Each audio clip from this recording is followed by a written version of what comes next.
হৃদয়পুর গ্রামে ছিল এক বৃদ্ধ, নাম তার গফুর মিয়া। বয়সের ভারে নুয়ে পড়া শরীর, মাথার চুল প্রায় সাদা, চোখে জমে থাকা ক্লান্তি আর দীর্ঘ অপেক্ষার ছাপ। গ্রামের শেষ প্রান্তে একটি ছোট মাটির ঘরে একাই থাকতেন তিনি।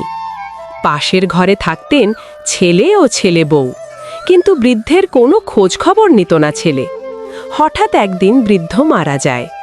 লা ইলাহা ইল্লাল্লাহু মুহাম্মাদুর রাসূলুল্লাহ।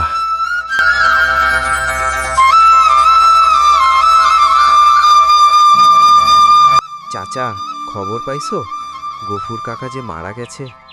হ্যাঁ বাবা, শুনলাম তো। কিন্তু ছেলে ও ছেলের বউ গফুরে একটু সেবা যত্ন করলে হয়তো এমন হতো না। গফুর কাকা মাঝে মাঝেই আমার দোকানে আসতো। খুব সাধারণ মানুষ। সে এসে চা খেত, কখনো 1 কাপ, কখনো 2 কাপ।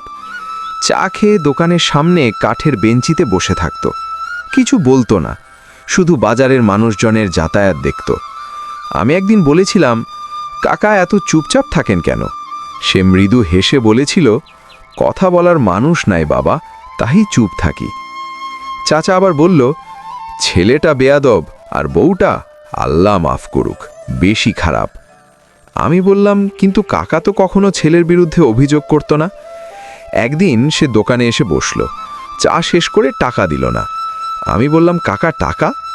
সে একটু লজ্জা পেয়ে বলল, বাবা কাল দেব, আজকে পকেটে নাই।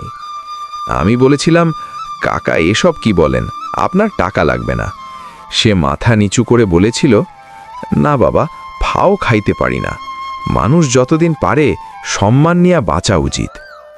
সেই কথা আজও কানে বাজে। মৃত্যুর খবরটা বাজারে আগুনের মতো ছড়িয়ে পড়ল। কিন্তু আশ্চর্যের বিষয়, ছেলেটা তেমন কাউকে ডাকল না। জানাজা হলো ছোট করে, কয়েকজন পুরনো মানুষ, 2-1 দোকানদার। ছেলের চোখে জল ছিল না, বউটা মোবাইল নিয়ে ব্যস্ত। কেউ একজন বলল, বাবা মারা গেছে। বউটা শুধু বলল, সেই হুমের ওজন ছিল পাহাড়ের মতো।